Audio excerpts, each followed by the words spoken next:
السلام عليكم ورحمة الله وبركاته. magacaygu waa Yunis, waxaan jiraa 38 sano. waxaan rabaa inaan idin sheego sheekadeyda iyo inaan idin cabiro dareenkayga oo sanado badan qalbigayga ku duugnaa. sheekadeyda waxay soo bilaabatay anoo jira 10 sano. waxaan lahayn daris, waxayna ahaayeen hawaryar Caasho iyo gabadheeda Faatima oo 5 jir ahayd. wiil ayaga u adeego uma joogin, sidaa daraadeed hawaryar Caasho anay ii wici jirtay saan ugu soo adeego. marka aan u soo adeegay kadibna waxay dhihi jirtay soo gal wiilkayga, shukulaato ayay siin jirtay, waxayna ii ogolaan jirtay inaan Faatima la ciyaaro. marka aan baxayana waxaan ku dhihi jiray haddaad wax u baahatan waad ii wici kartaa. way ii ammaani jirtay, wayna ii ducayn jirtay. Faatima marka ay iskuulka ku biirtay aad ayaan u ilaalin jiray, waana garab taagnaa. ayadoo igu faanaysa ayay socon jirtay. waxaan u ahaa aabe, walaal iyo saaxiib. markastana hadiyado ayay ii keeni jirtay, waxayna ii dhihi jirtay ilaahay kadib waxaad tahay garabkayga iyo saaxiibkayga nolosha. anna aad ayaan ugu farxi jiray marka ay sidaa dhahdo. waan weynaaday, waxaana la qabsaday dariskeena. Faatima waxay noqotay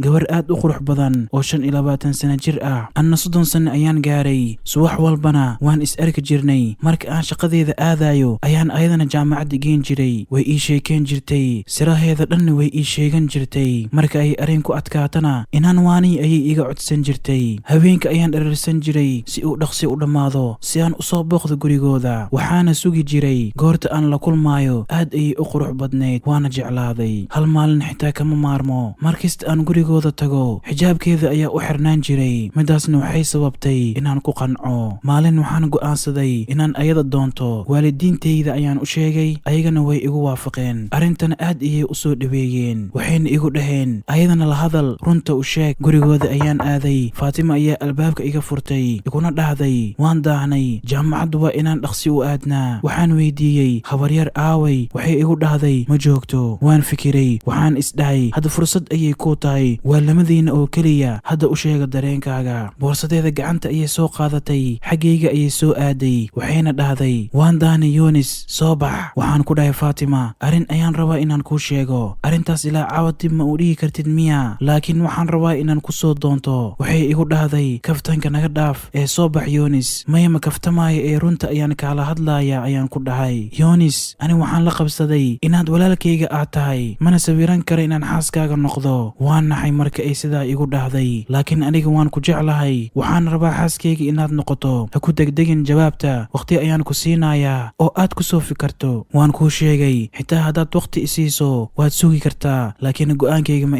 isbedelaayo. anagoo kala aamusan ayaan jaamacadda aadnay. maalmo ayaa ka soo wareegay, waqti ayaan siiyey. waxaan xiise u qabay jawaabtii ay isiin doonto. waxaan isdhahay gabdhaha marka hore way ku diidayaan ilaa ay ka ogaadaan inaad jeceshahay. ayadana waa sidaasoo kale. gurigooda ayaan aaday saan jawaabta uga soo dhegaysto. albaabka ayaan garaacay, habaryar ayaa iga furtay. soo dhawow ayay igu dhahday. waan dhawahay habaryar ayaan ku dhahay. ii waran. Faatima ayaan u imaaday saan ugu wada hadalno arrin muhiim ah. way iga aamustay, waxayna igu dhahday soo fadhiisa wiilkayga. wax kastoo alle inoo qoray, xumaan iyo samaanba, waxaan u aragnaa inay sidaas tahay, laakiin markasta khayr badan ayaa noogu jira. Faatima waxay ii sheegtay inaad walaalkeeda aad tahay, ayna aqbali karin dalabkaaga. anoo xanaaqsan ayaan guriga ka soo tegay. gurigeena ayaan ku laabtay. ani iyo Faatima bil isma arag. waxaan isku dayay inaan hilmaamo, laakiin waan awoodi waayay. waxaan go'aansaday inaan soo booqdo si aan xaaladeeda u soo ogaado. marka aan gurigooda soo gaaray ayaan arkay nin iyo naag oo guriga ka soo baxayo. guriga ayaan galay. Faatima hooyadeeda ayaan salaamay, waxaana ku dhahay Faatima aaway, gudaha ayay ku jirtaa ayay igu dhahday. hadda ayaan rabaa inaan aado. waxay kaloo igu dhahday laakiin maanta laga bilaabo ma arki kartid, waayo nin kale ayaa soo doontay. dadkii hadda guriga ka baxayay ayay ahaayeen. aad ayaan u naxay. guriga ayaan ka soo baxay ayadoo xaaladeeda ay isbedeshay. maxaa sidaan iigu samaysay Faatima? nolosheeda oo dhan ayaan ku siiyey, wax kastan waan kuu samayn lahaa. boorsadeyda ayaan qaatay, asigoon qof i ogaan ayaan magaalka oo dhan ka tagay. guriga saaxiibkay ayaan aaday oo ogaa inaan Faatima jeclaa. waxaana u sheegay in uu nin kala soo doontay. aad ayuu iila murugooday. gurigoodana aad ayaa laygu soo dhaweeyey. maalmo marka ay ka soo wareegatay ayaan shaqo meesha ka helay. waxayna iga codsadeen inaan ayaga la joogo. waxaana ka fikiraya Faatima waxa ay samaysay gadaashayda. maalmo kadib saaxiibkayga ayaa ii imaaday, wuxuuna ii soo bandhigay inuu walaashiisa ii guuriyo. waxaan ku dhahay maya, anuu qalbigayga qof kale ku jira, ayada inaan dulmay ma rabo. wuxuu igu dhahay ayada wax walba bay og tahay, waxaana laga yaabaa wax walba inay ku ilowsiiso. Waan waafaqay, waan guursaday, waana murugsanaa, laakiin sidaas ma usii badnayn. Sanad ayaa ka soo wareegay guurkeena. Magaaladeeda ayaan ku laabtay si aan qoyskayga u soo booqdo. Hooyo ayaa aad iigu oysay marka ay ii aragtay. Waxaan u sheegay inaan guursaday, way sii ooyday. Waxay ii sheegtay Faatimo inay iraadisay marka aan baxay, bil ka horna in la guursaday, haddana ay uur leedahay. Hooyo ayaan ka raaligeliyey wax kastoo aan sameeyey. Waxaana u sheegay inaan magaaladaas aan joogayo si aan u soo xasuusanin wixii hore. Hooyo ayaa isoo fasaxday, xaaskayga ayaan u soo laabtay. Markastana hooyo iyo aabe wayna soo booqan jireen. Xaaskayga marka ay seexato wejigeeda ayaan fiirin jiray. Waxaana ku dhihi jiray